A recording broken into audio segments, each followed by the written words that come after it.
selanjutnya kita akan mendengarkan firman Tuhan yang akan dibawakan oleh GSPI Peter Yoksan dengan tema Yesus adalah Sang Mesias. Kepada hambanya kami persilahkan. Saudara-saudari di dalam Tuhan Yesus Kristus yang saya kasihi, selamat malam. Saya akan membacakan dari Injil Tuhan Yesus dari perikop 186. Kalau kita mau membuka di Matius 26 ya, ayat 6 sampai 13. Tetapi ini merupakan gabungan bukan hanya Injil Matius tetapi Markus dan juga Injil Yohanes. Saya membacakan judul perikop ini adalah Maria dari Betania mengurapi Yesus yang adalah Sang Kristus atau Sang Mesias. Demikianlah bunyi firman Tuhan ketika Yesus berada di Betania, di rumah Simon si Kusta. Di situ diadakan perjamuan untuk dia dan Marta melayani, sedang seorang yang turut makan dengan Yesus adalah Lazarus. Datanglah seorang perempuan yang bernama Maria kepadanya membawa sebuah buli-buli ataupun botol pualam berisi setengah kati minyak wangi narwastu murni yang mahal harganya. Setelah dipecahkannya buli-buli itu, minyak itu dicurahkannya ke atas kepala Yesus yang sedang duduk makan. Lalu meminyaki kaki Yesus dan menyekanya dengan rambutnya, dan bau minyak semerbak di seluruh rumah itu. Melihat itu murid-murid gusar dan berkata seorang kepada yang lain, "Untuk apa pemborosan ini, minyak narwastu ini? Sebab minyak itu dapat dijual dengan mahal dan uangnya dapat diberikan kepada orang-orang miskin." Lalu mereka memarahi perempuan itu. Tetapi Yudas Iskariot, ini dari Injil Yohanes, seorang dari murid-murid Yesus yang akan segera menyerahkan dia berkata, "Mengapa minyak narwastu ini tidak dijual 300 dinar lebih dan uangnya diberikan kepada orang-orang miskin?" Hal itu dikatakannya bukan karena ia memperhatikan nasib orang-orang miskin, melainkan karena ia adalah seorang pencuri. Ia sering mengambil uang yang disimpan dalam kas yang dipegangnya. Tetapi Yesus mengetahui pikiran mereka, lalu berkata, "Mengapa kamu semua menyusahkan perempuan ini? Izinkanlah dia atau biarkanlah dia, sebab ia telah melakukan suatu perbuatan baik padaku. Karena orang-orang miskin selalu ada pada kamu, dan kamu dapat menolong mereka kapan saja kamu menghendakinya. Tetapi aku tidak akan selalu bersama-sama dengan kamu. Sebab dengan mencurahkan minyak itu ke tubuhku, ia telah melakukan apa yang dapat dilakukannya. Tubuhku telah diminyakinya, ia membuat suatu persiapan untuk penguburanku. Aku berkata kepadamu, sesungguhnya di mana saja Injil ini diberitakan di seluruh dunia, apa yang dilakukannya ini akan juga disebut untuk mengingat dia." Amin. Mari kita berdoa. Bapa kami di surga, kami datang mengucap terima kasih karena Engkau telah memberikan kami kesempatan untuk merenungkan firman-Mu. Kami mohon Engkau mengurapi kami dengan kuasa Roh Kudus, bahkan Engkau mengampuni dosa-dosa kami. Kiranya dengan perenungan firman, di mana nama-Mu dimuliakan. Dengarkan doa kami ya Bapa, dalam nama Tuhan Yesus kami mengucap syukur dan berdoa. Amin. Yesus adalah Sang Mesias. Sang Mesias itu artinya Sang Kristus. Mesias adalah nama dalam bahasa Ibrani yang artinya yang diurapi. Kristus artinya yang diurapi. Nah, kenapa Yesus itu disebut yang diurapi? Kita tahu bahwa nama-nama Yesus dan gelar-gelar Yesus di Alkitab itu lebih dari 365 nama dan gelar. Karena di dalam perjanjian lama ada 3 tugas ataupun 3 jabatan ataupun 3 pelayanan sebelum pelayan itu melayani harus diurapi, yaitu dituang kepalanya dengan minyak zaitun. Pelayanan apa saja? Yang pertama adalah nabi. Nabi adalah orang yang menegur orang yang berdosa. Itu nabi ya, tugas pertama dari nabi. Yang kedua, nabi juga diberi oleh Allah, yaitu rencananya sebelum rencana itu dilaksanakan. Ya, contohnya sebelum air bah dihukumkan kepada dunia ini, Allah memberitahu kepada nabinya yang bernama Nuh bahwa bangunlah bahtera karena akan ada air bah. Itu nabi ya, tugas nabi ada 2, menegur orang-orang berdosa supaya bertobat dan percaya Yesus. Yang kedua, memberitahu apa yang akan terjadi dan pasti terjadi. Kemudian pelayanan kedua yang perlu diurapi oleh Allah, yaitu imam. Imam adalah perantara antara Allah dan manusia. Yesus adalah nabi, dia memberikan kita berita pertobatan dan memberitahu kita apa yang akan terjadi. Kemudian dia adalah imam, dia tidak pernah menyembelih 1 ekor pun ya anak domba, tetapi dia sendiri adalah anak domba Allah yang disalibkan. Dia adalah nabi, dia adalah imam. Kemudian yang ketiga, jabatan yang perlu diurapi adalah raja. Raja. Nah, raja ini dia diurapi oleh imam. Raja adalah seperti Raja Daud. Nah, Yesus adalah raja karena dia mengalahkan kematian. Jadi Yesus disebut Kristus karena dia adalah nabi, dia adalah imam, dia adalah raja. Nah, di perjanjian lama tidak ada seorang pun yang pernah merangkap 3 jabatan ini, nabi, imam, raja. Musa adalah nabi, Musa adalah imam, tapi Musa bukan raja. Daud itu juga nabi karena dari Daud kita mendapatkan hampir separuh Mazmur. Kemudian Daud adalah bukan hanya nabi, tapi dia adalah raja, tapi dia bukan imam. Ingat baik-baik ya. Hanya Yesus yang merangkap 3 jabatan. Yesus sebagai nabi seperti Musa. Ingat baik-baik ya, seperti siapa? Musa. Yesus sebagai imam bukan seperti Harun, tapi seperti Melkisedek. Seperti Melkisedek. Yesus seperti Musa, Ulangan 18:15. Yesus seperti Melkisedek, keimamannya itu ditulis di dalam kitab Mazmur 110. Nah, Yesus sebagai raja seperti Raja Daud di dalam 2 Samuel pasal 7 ayat 13 dan 14. Nah, sekarang mengapa malam ini kita belajar Yesus adalah Mesias yang diurapi? Nah, kita tahu dalam kitab Matius pasal 3, sebelum Tuhan Yesus mulai melayani, dia lebih dulu harus dibaptis oleh Yohanes Pembaptis. Nah, Yohanes Pembaptis itu adalah pembaptis yang paling banyak membaptis umat manusia di seluruh dunia. Kenapa begitu? Karena waktu dia melayani sebagai pembaptis, itu beribu-ribu, berpuluh-puluh ribu orang datang kepada Yohanes untuk dibaptis. Kita bayangkan ya, di gereja kita setiap tahun ada pembaptisan, tapi jumlahnya tidak sampai 100 orang, bukan? Nah, Yohanes Pembaptis ketika dia membaptis diberitahu oleh Allah bahwa satu pribadi akan datang. Waktu kamu membaptis dia bukan karena dia berdosa bertobat, bukan, karena dia adalah Mesias yang kamu dahului sebelum dia melayani 6 bulan sesudah kamu.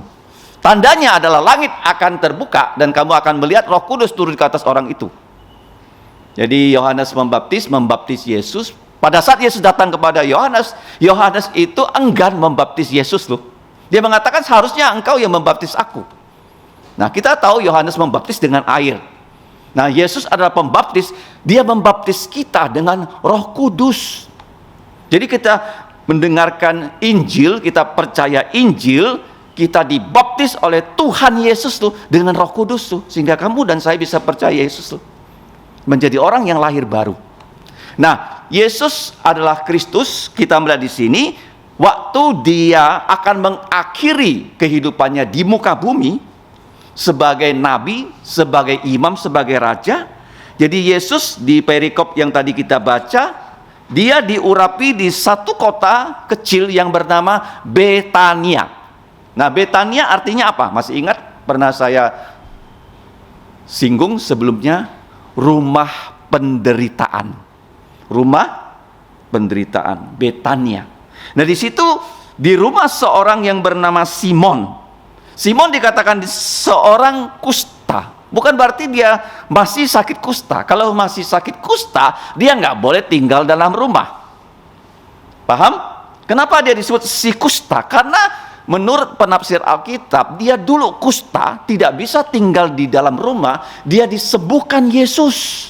Sehingga sekarang dia menghormati Yesus, dia mengundang Yesus dan murid-muridnya di kota Betania untuk satu perjamuan. Ya, waktu dia menjamu Yesus, di situ ada orang-orang dekat Yesus yang menghadiri perjamuan makan itu. Siapa mereka? Yang disebut Lazarus. Nah, Lazarus itu sudah Tuhan Yesus bangkitkan dari kematian dalam Injil Yohanes pasal 11. Kemudian Lazarus memiliki dua saudari perempuan yang bernama Marta dan Maria. Seperti biasa, Maria suka melayani. Nah, sedangkan Marta suka melayani, sedangkan Maria di sini dia membawa satu botol. Ya, kalau bahasa lamanya itu buli-buli. Ya, buli-buli. Kalau sekarang buli kan dibuli ya. Ini bukan buli yang bahasa sekarang. Buli di sini artinya botol. Ya, botol pualam. Nah, zaman dulu tidak ada industri gelas seperti zaman sekarang ya. Tidak ada. Ya, karena gelas, kalau kalian pernah lihat ya, gelas yang kita pakai ya seperti kaca itu dibuat dari pasir. Dari apa? Pasir ya. Telepon kita, chipnya juga silikon dibuat dari pasir. Nah, jadi waktu itu tidak ada teknologi gelas, mereka menggunakan apa? Pualam. Nah, pualam itu adalah seperti marmer. Ya, marmer, tapi ini marmer yang transparan. Ya, transparannya. Jadi marmer itu dipahat ya, dibuat jadi botol. Lah, kamu dapat bayangkan ya, botolnya sendiri sangat mahal dan transparan. Isinya disebut minyak narwastu yang wangi dan murni. Nah, ini pelajaran pertama ya. Tuhan Yesus memberikan kesempatan kepada Maria untuk menggunakan benda yang paling berharga, yang paling mahal yang dimiliki Maria untuk mengurapi dirinya. Apa itu narwastu? Narwastu itu suatu minyak wangi yang dibuat dari ya, disebut nardis ya. Tumbuh-tumbuhannya namanya nardis. Nardis ini adalah tumbuh-tumbuhan yang wangi sekali yang didapatkan dari India. Berarti kalau dari India sampai ke Timur Tengah itu perjalanannya jauh, harganya nanti kita lihat ya, disebut oleh Yudas Iskariot. Nah, kamu bayangkan Yudas Iskariot bisa tahu ya harganya berapa. Kemudian Maria ini mengambil ya botol ya, yaitu pualam ya, botol marmer yang isinya itu sangat banyak loh, setengah kati. Ya, setengah kati, dan setengah kati ini minyak narwastu mahal murni. Dipecahkannya buli-buli itu bukan berarti minyak itu botolnya dipecahkan begitu, bukan ya. Ada bagian atasnya, kepalanya itu dipecahkan ya, karena ditutup dengan baik ya, supaya apa? Supaya tidak terjadi penguapan ya. Keharumannya jangan sampai hilang, itu dipecahkannya. Kenapa begitu? Supaya begitu minyak ini dipecahkan, dia tidak bisa dipakai lagi. Artinya Maria ini melakukan hal itu satu kali untuk selama-lamanya. Jadi ketika minyak ini sudah dipecahkan, ya bagian atasnya, minyak itu dituangkan ke atas kepala Yesus yang sedang duduk makan. Nah, kita melihat di sini, Yesus itu pertama dibaptis oleh Yohanes Pembaptis. Tapi sekarang, beberapa hari sebelum dia disalibkan, di dalam Injil Tuhan Yesus ini disebut pada hari Rabu. Dia diurapi oleh Maria, dan ketika minyak itu turun ya dari kepalanya Tuhan Yesus sampai ke kakinya loh. Karena setengah kati minyak itu, bukan sedikit sekali. Parfumnya itu bukan botolnya kecil, tapi setengah kati. Jadi minyak itu turun ya. Waktu itu Yesus sedang duduk makan. Nah, waktu zaman dulu orang Yahudi kalau makan itu seperti sekarang kita ke restoran yang ada mejanya kecil dan duduknya lesehan. Duduknya apa? Lesehan ya, tidak seperti tempat makan kita yang bangkunya tinggi dan mejanya tinggi. Ya, mereka hanya ada meja tapi mereka duduk melantai. Jadi waktu minyak itu ya dari kepala Yesus ya mengalir ya sampai ke kakinya. Nah, dia menggunakan rambut juga menyeka kakinya Yesus. Nah, kenapa Maria melakukan hal seperti itu? Karena Maria dia pernah ditolong oleh Tuhan Yesus. Sehingga waktu Yesus ya sampai di kota Betania dan melalui Roh Kudus dia digerakkanlah untuk melakukan hal ini. Nah, dalam pelayanan kita melayani Tuhan, kita diberi kesempatan untuk melayani. Peristiwa ini bukan terjadi secara kebetulan. Misalnya pada saat ini sekarang kita bisa melayani Tuhan dalam kapasitas apapun loh. Hal-hal yang kecil. Misalnya hanya ya membagikan ini warta gereja. Kelihatannya kecil. Tetapi kalau itu yang dituntun oleh Tuhan, maka apa yang terjadi di sini itu semuanya sudah di dalam rencananya Tuhan Yesus. Nah, waktu Maria setelah dia mengurapi ya Tuhan Yesus, dikatakan di sini minyak itu ya sampai mengharumi bukan hanya tempat mereka berada, di seluruh rumah itu loh. Berarti minyaknya itu sangat banyak dan sangat wangi. Ini pertama pelajarannya, Tuhan Yesus memberikan kesempatan kepada Maria untuk mengurapi dirinya. Yang kedua, kita lihat apa yang terjadi. Kalau kita melayani Tuhan, biasanya kita menghadapi hambatan. Tidak gampang ya kita melayani Tuhan. Contohnya kita mau ya banyak orang datang ke kebaktian, tapi setiap kali kita menghubungi mereka ada saja mereka tidak bisa datang. Ya kan? Kita nggak tahu ya kenapa seperti itu. Ya, tapi di sini kita lihat ya waktu Maria dia melakukan hal yang baik ya, karena Yesus sebentar lagi akan disalib, dia justru ya diserang oleh murid-murid Yesus yang harusnya ya bersyukur loh. Orang ini melakukan hal yang harus terjadi. Nah, murid-murid Yesus bukan hanya satu orang tidak setuju, boleh dikatakan di sini mereka satu persatu berkata kepada satu dengan yang lain, kenapa ini dilakukan? Kenapa Yesus tidak mencegah Maria ini melakukan pemborosan? Minyak ini sangat mahal, kalau dijual bisa diberikan kepada orang miskin. Kemungkinan besar pada zaman itu banyak orang miskinnya. Dan sedikit sekali orang yang mau membantu orang miskin. Seperti di Indonesia, orang miskinnya lebih banyak daripada orang yang punya uang. Kalau kita pergi katakanlah di kota besar, di kota kecil orang yang tidak punya uang biasanya mereka meminta belas kasihan ya di pinggir-pinggir jalan kan, di lampu-lampu merah. Kadang-kadang mereka berpakaian seperti badut. Ya, kalau kita melihat ya pakaian badut dalam cuaca yang panas, sangat panas sekali. Tapi itu masih mending lah dibandingkan di Jakarta. Saya melihat orang disiram dengan cat menjadi manusia silver. Ya kan? Berapalah dia dapatkan uang dari orang. Ya kan? Jadi orang-orang miskin itu selalu ada pada masyarakat. Walaupun masyarakat itu sangat maju. Bahkan negara-negara yang kaya sekalipun ada orang miskin di sana. Mereka mengatakan lebih baik ya minyak ini yang sangat mahal diberikan kepada orang miskin setelah uangnya dijual. Kamu tahu nggak? Waktu Yesus lahir, Tuhan Yesus diberi hadiah yang paling mahal loh oleh orang Majus loh, yaitu emas. Sehingga Yesus bisa dibawa oleh Yusuf mengungsi ke Mesir. Kalau nggak ada emas tuh nggak mungkin Yesus bisa ke Mesir, ke luar negeri.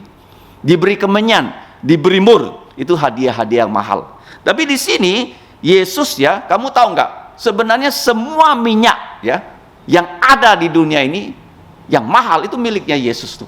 Tapi dia hanya menggerakkan satu wanita yang menyimpan minyak ini, nanti kita akan lihat berapa harganya, untuk mengurapi Yesus. Jadi waktu Maria ini diserang, nah yang kedua Tuhan Yesus membela dia.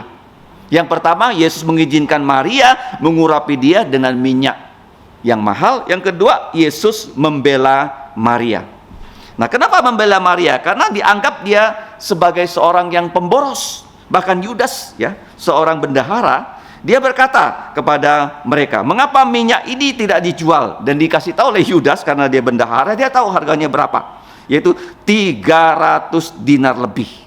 Nah, 1 dinar adalah upah buruh 1 hari. Kalau di Indonesia sekarang UMR atau UMK. Nah, UMR di Kalbar sekarang itu 2.700.000 di Kalbar, ya, kurang lebih sama dengan Bali, ya, 2.700.000. Kalau di Jakarta itu sudah sekitar 4 juta, lebih tinggi, ya. Nah, 1 dinar itu dibayarkan kepada buruh yang bekerja dari jam 6 pagi sampai jam 6 petang, 12 jam.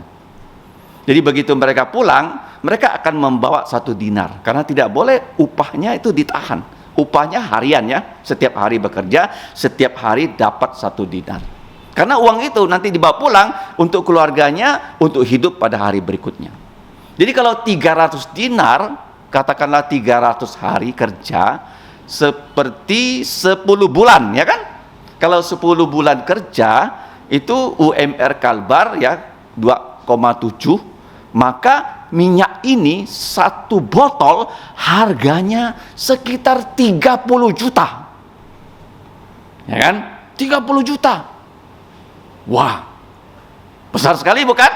Nah, kalau kita misalnya, ya, gunakan 30 juta, itu bisa makan 100 orang, ya, di restoran, 200 orang lebih. Banyak sekali itu uangnya, 30 juta. Itu restoran yang sudah sangat mewah. Mereka bilang, ya, kenapa enggak diberikan kepada orang miskin? Yudas ini, dia bukan berkata karena dia memperhatikan, ya, di sini dikatakan keadaan orang miskin, melainkan di sini menurut Yohanes dia adalah pencuri.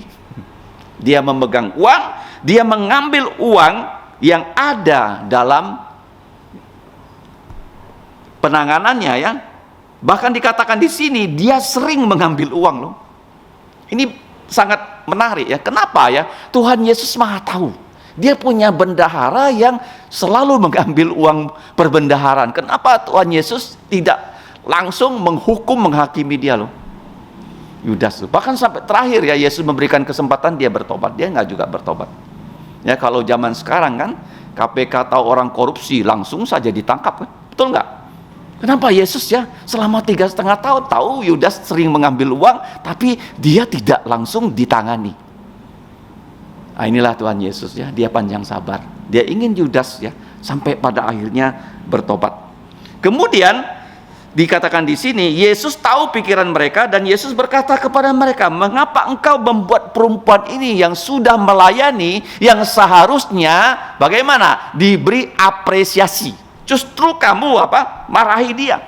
Nah, dalam pelayanan kadang-kadang seperti itu. Kita sudah melayani, bukannya orang tuh merasa senang, malah orang tuh merasa marah dengan kita. Bisa saja terjadi, ya. Kenapa begitu? Karena murid-murid Yesus pada saat itu mereka belum dipenuhi oleh Roh Kudus. Mereka masih sangat kedagingan, loh. Bahkan kalau kita baca, ya, seterusnya di dalam Yohanes pasal 13, ini Yohanes pasal 12, mereka memperdebatkan siapa di antara mereka yang paling besar. Di ruang atas seperti ini tidak ada satupun murid yang mau mencuci kaki dari murid yang lain, sampai Tuhan Yesus yang mencuci kaki mereka semua. Jadi Yesus yang pertama mengizinkan Maria mengurapi dia dengan minyak yang paling mahal. Yang kedua, Yesus membela Maria yang diserang oleh murid-muridnya. Kemudian yang ketiga, Yesus berkata kepada mereka semua, mengapa kamu menyusahkan perempuan ini? Izinkanlah dia melakukan hal itu, sebab ia telah melakukan suatu perbuatan baik padaku. Nah, ingat, ya, kata-kata Yesus, karena orang-orang miskin selalu ada pada kamu, dan kamu dapat menolong mereka kapan saja kamu menghendakinya. Tetapi aku tidak akan selalu bersama-sama dengan kamu.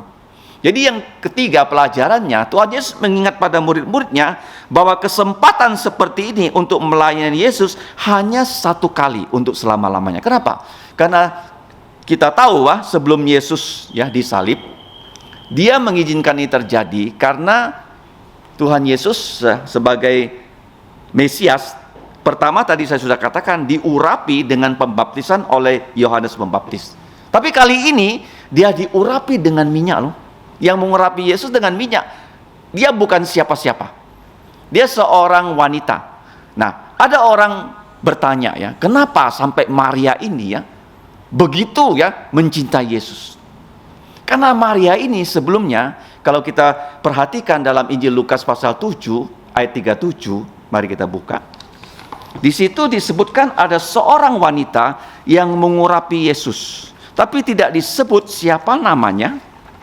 Kenapa wanita ini mengurapi Yesus seperti itu? Itu ada latar belakangnya. Waktu Yesus berada di rumah seorang yang juga bernama Simon, tapi bukan mantan orang sakit kusta, tetapi dia adalah seorang Farisi. Lukas 7 ayat 36. Seorang Farisi mengundang Yesus untuk datang makan di rumahnya. Yesus datang ke rumah orang Farisi itu lalu duduk makan.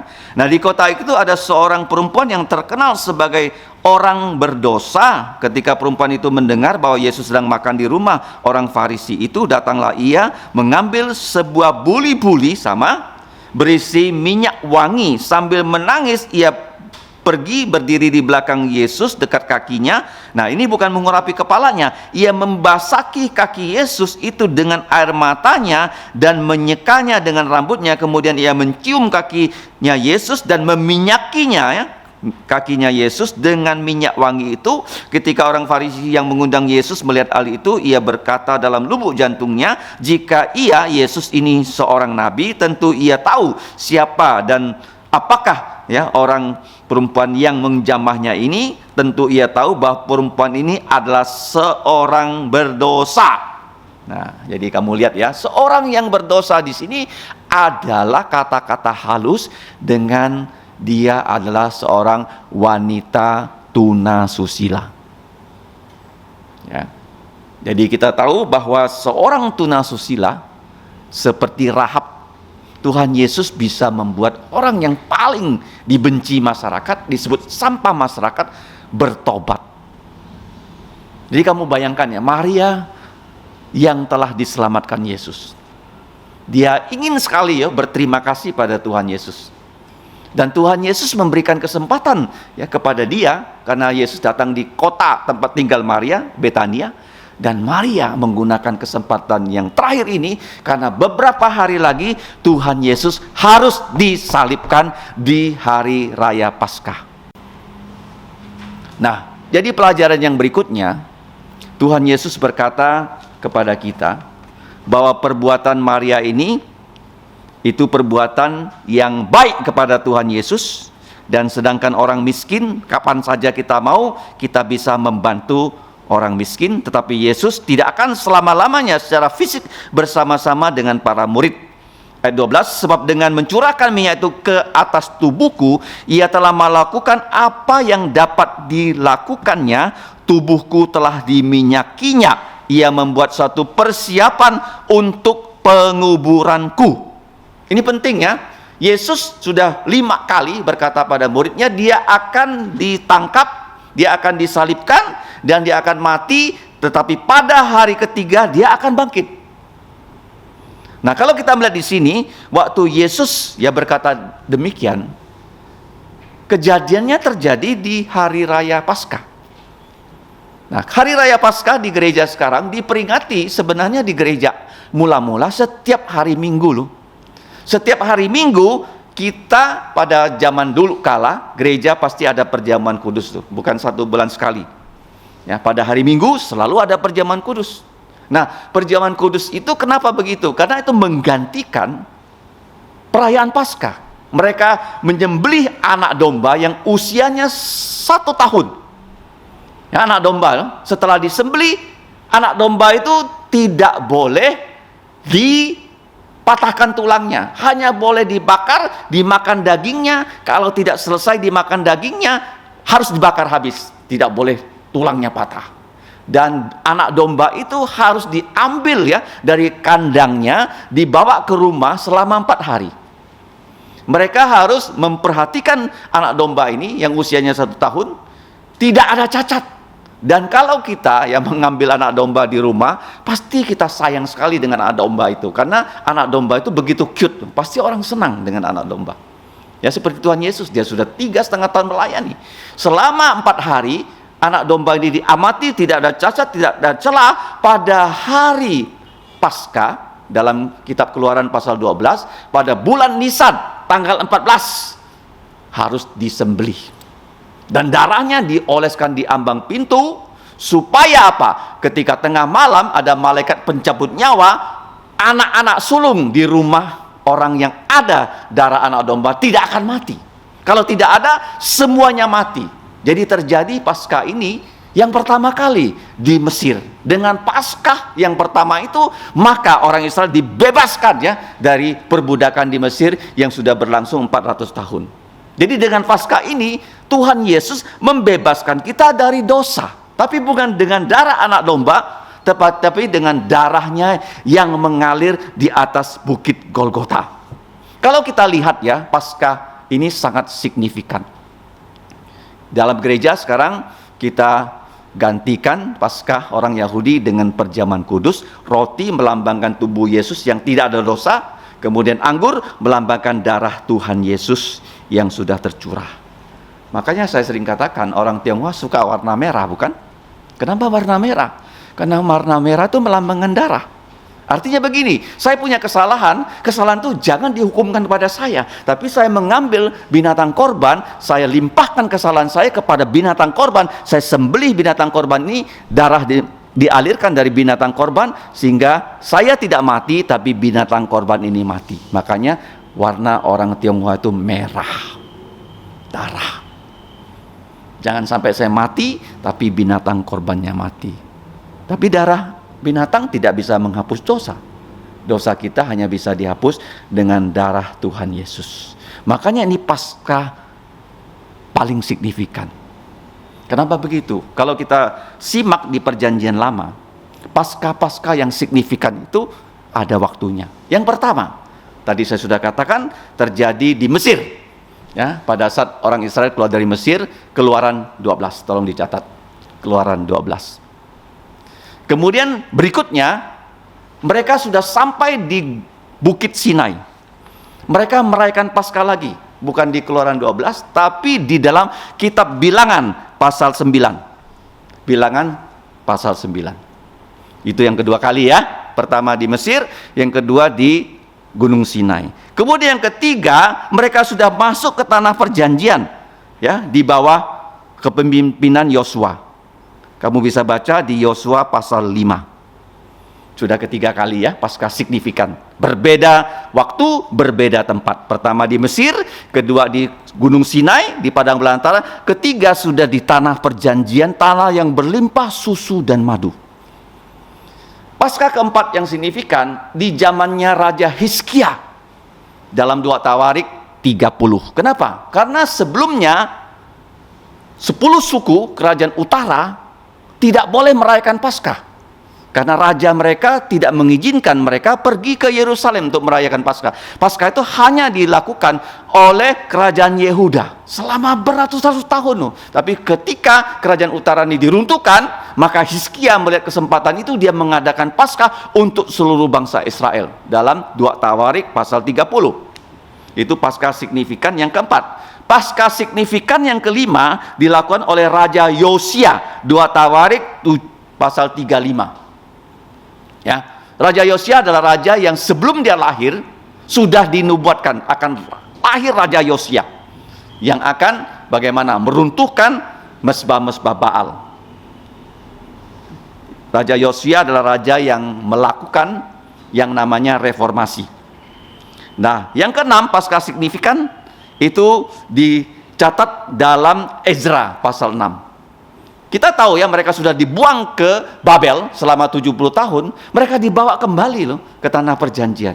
Jadi di Ezra pasal 6, mereka melakukan perayaan Paskah setelah mereka dibuang. Nah, Paskah signifikan ke-7 terjadi di tempat yang tadi kita baca pada tahun 30 Masehi, tahun Tuhan 30, pada tanggal 14 bulan Nisan, yaitu waktu Yesus disalibkan. 7 kali ya.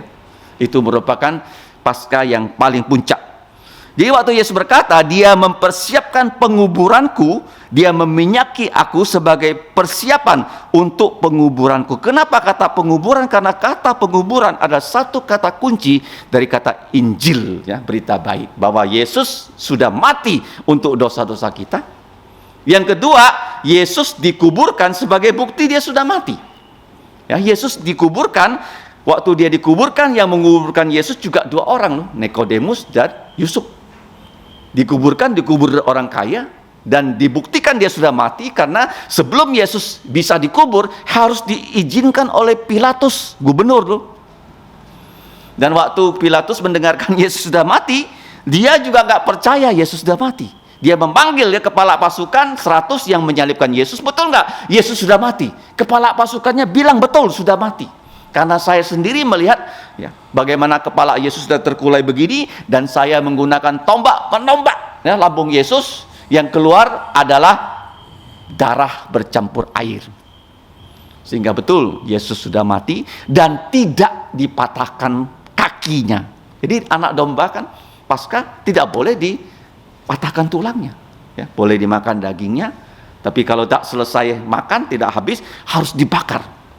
Jadi Yesus dikubur dengan izin dari gubernur, dikubur oleh orang yang terkenal seperti Yusuf, ya, orang paling kaya di Arimatia. Nikodemus itu juga orang paling kaya di Yerusalem dan orang paling pintar di Yerusalem. Itu Nikodemus, 2 orang mengubur Yesus. Nah, waktu Yesus dikubur sebagai bukti dia mati, tapi dia bukan hanya mati loh, dia sudah bangkit dari kematian. Jadi darahnya bisa menghapus dosa kita, sehingga kita bisa tidak ada cacat, tidak ada celah. Kalau Yesus datang memberikan kita tubuh mulia, kita juga pada zaman ini bisa hidup dengan kuasa kebangkitan Tuhan Yesus. Nah, pada saat yang terakhir, Yesus berkata kepada mereka semua, sesungguhnya di mana saja Injil ini, kabar berita gembira ini diberitakan loh, di seluruh dunia. Apa yang dilakukannya oleh Maria akan disebut juga untuk mengingat dia. Jadi kita tahu ya bahwa catatan ya dari peristiwa Yesus diurapi oleh Maria ini ya sudah masuk dalam catatan baik Matius ya, Markus dan juga Yohanes ya, sebagai catatan dalam kitab Injil. Dimanapun ya Injil ini ya diberitakan ya, secara lisan maupun secara tulisan, apa yang dilakukan oleh Maria ini kita tahu untuk mengingat ya perbuatan Maria. Artinya apa ya? Bahwa pada zaman sekarang pun kalau kita sudah diselamatkan Yesus, kita diberi kesempatannya untuk melakukan pelayanan. Bukan hanya kita selamat, tapi kita diberi kesempatannya untuk melayani. Kita berdoa ya pada saat-saat zaman terakhir seperti ini, kita bisa melayani Tuhan. Bahkan tidak mungkin ya di antara kalian yang masih muda, siapa tahu ya ada tuh panggilan dari Tuhan, kalian bisa menjadi ya, pelayan Tuhan yang sepenuh waktu, ya, menjadi orang yang sekolah Alkitab, ya setelah sekolah Alkitab nanti menjadi hamba Tuhan sepenuh waktu. Tetapi kalau tidak ya menjadi hamba Tuhan sepenuh waktu, kita bisa melayani Tuhan dalam kehidupan kita sehari-hari. Ya, kita bisa bersaksi di tempat kerja kita, supaya rekan-rekan kerja kita ya, teman-teman sekolah kita bisa tahu siapa Tuhan Yesus. Itu yang paling penting loh. Kenapa begitu? Karena kalau tidak ada keselamatan dalam Tuhan Yesus, semua kita ini binasa. Jadi walaupun ya orang tuh bisa jadi apa saja di dunia ini ya, menurut ukuran dunia itu dia orang yang sukses, tapi pada satu hari dia pasti mati. Ya, saya perhatikan orang-orang yang misalnya dia datang ke restoran, dia makan dengan keluarganya. Ada yang muda wajahnya, tapi ada yang sudah tua. Kadang-kadang orang datang ya dengan keadaan yang tidak terlalu sehat ya, dia didorong dengan kursi roda, keluarganya membawa dia makan di restoran. Ya, walaupun ya kondisi kita seperti apa saat ini, tapi satu saat kita akan tua, kita akan mati. Nah, kalau kita sampai ya mati dan orang itu tidak percaya Yesus, maka apa yang terjadi? Dia akan binasa selama-lamanya. Makanya di sini penting sekali kita mengingat apa yang Maria ini lakukan sejalan dengan pengabaran Injil di seluruh dunia yang kita mulai ya dari keluarga kita. Ya, janganlah kita bosan-bosan berdoa untuk keluarga kita yang belum percaya Yesus. Ya, karena mengabarkan Injil sebenarnya bersaksi seperti Maria. Kenapa dia sampai berbuat ya perbuatan yang menurut orang dunia itu adalah perbuatan yang gila. Ya, uang 30 juta, minyak wangi yang begitu mahal dituangkan kepada Yesus ya. Terlalu boros. Tapi sebenarnya bukan, karena dia mengurapi Yesus seperti Yesus katakan untuk persiapan penguburannya. Waktu Yesus dikubur ya, kita tahu tubuh Yesus pun ya diberi rempah-rempah oleh orang yang bernama Yusuf dan Nikodemus. Sehingga tubuhnya itu ya walaupun 3 hari dalam kubur itu tidak jadi busuk ya, karena sudah diberi ya rempah-rempah ya membuat tubuh Yesus tidak busuk, sehingga waktu dia bangkit ya kita tahu Tuhan Yesus ya memiliki tubuh yang mulia. Jadi kita sudah belajar 3 hal ya dari pelajaran Yesus Sang Mesias. Dia diurapi oleh Yohanes Pembaptis dengan air, tapi di sini dia diurapi oleh seorang perempuan loh. Kenapa sampai begitu?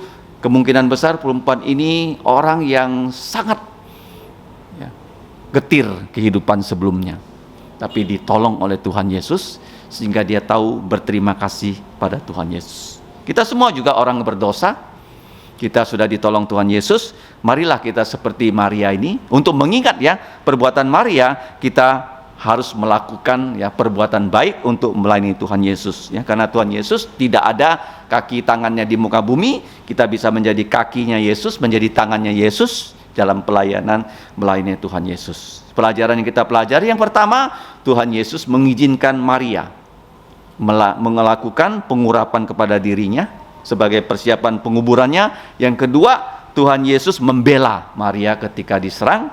Yang ketiga, Tuhan Yesus memberitahu kita perbuatan Maria ini akan diingat di seluruh dunia dimanapun Injil dilakukan. Gimana cara kita mengingat perbuatan Maria? Mari kita ikuti ya Maria yang menggunakan kesempatan untuk melayani Yesus dalam kapasitas kita masing-masing. Karena kita tahu dengan pengurapan ini Yesus adalah Mesias yang disalib, mati, dikuburkan, bangkit pada hari yang ketiga. Mesias, dia adalah nabi, dia adalah imam, dia adalah raja yang mengalahkan maut, dan kelak dia akan datang ya memberikan kita tubuh mulia seperti dirinya. Mari kita berdoa. Bapa kami di surga, kami setelah mendengarkan kesaksian dari Maria, di mana dia dipimpin oleh Engkau untuk mengurapi Tuhan Yesus, sehingga perbuatannya yang baik kepada Tuhan Yesus sebagai persiapan penguburan Tuhan Yesus dikenang dimanapun Injil ini diberitakan di seluruh dunia. Kami bersyukur ya Bapa, Engkau telah menolong Maria, orang berdosa, sehingga ia bisa percaya Yesus dan lahir baru. Kami juga orang-orang berdosa yang telah Engkau tolong. Kiranya kami menghargai pertolongan-Mu dengan mau melakukan pelayanan seperti yang Maria lakukan, dengan memberikan yang terbaik, yang termahal untuk Engkau. Kiranya kami mau memberikan yang terbaik dari hidup kami untuk memuliakan nama-Mu, untuk melayani Tuhan Yesus. Ampunilah dosa kami ya Bapa, dalam nama Tuhan Yesus kami mengucap syukur dan berdoa. Amin. Mari kita berdiri. Pujian kita yang terakhir adalah 66.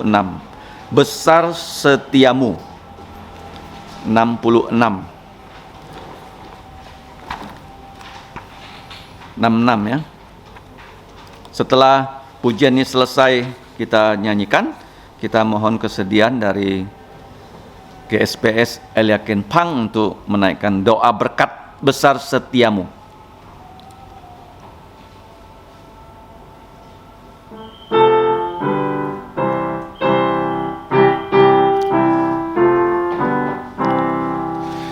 Besar setiamu Allah Bapa-Ku, besarlah kasih-Mu yang melimpah, tiada kurang dan tidak berubah, sempurna dan tetap selamanya.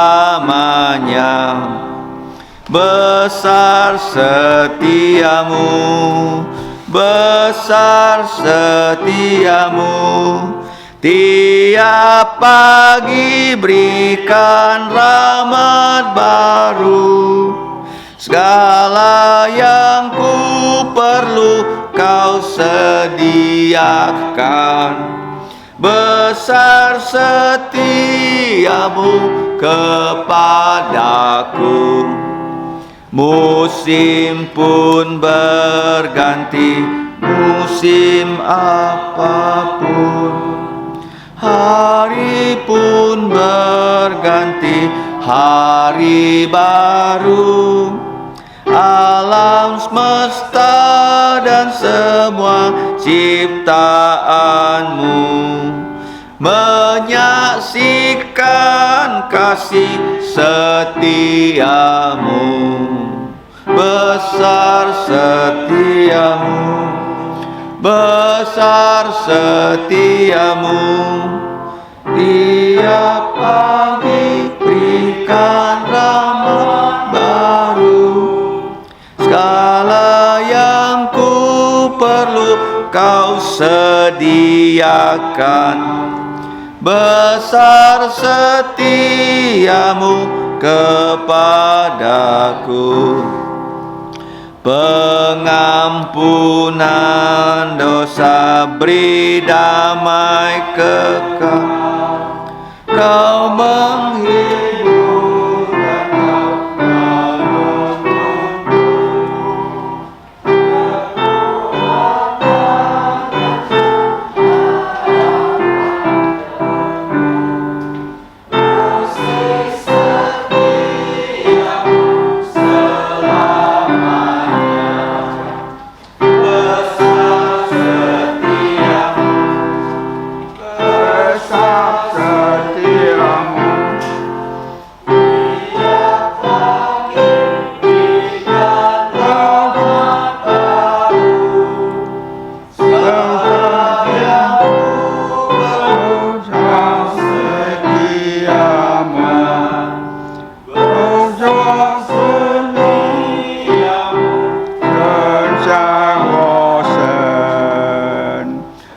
是个人人站错学结束跟不阿麦起比，是个良所有圣经里面所允许祝福。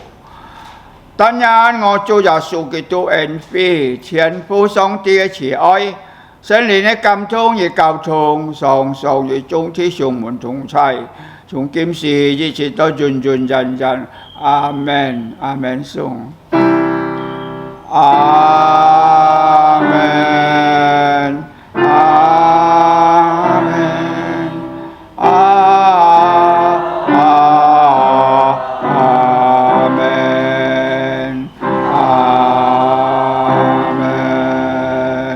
向朝密道神飛人上帝祝福大家，最後時間來唱人做師傅。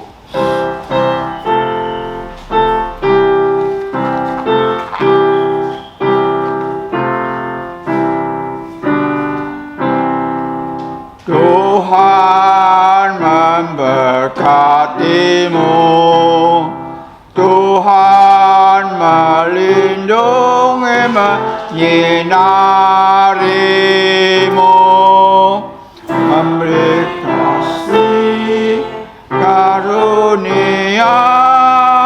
Tuhan menyinarimu dengan wajah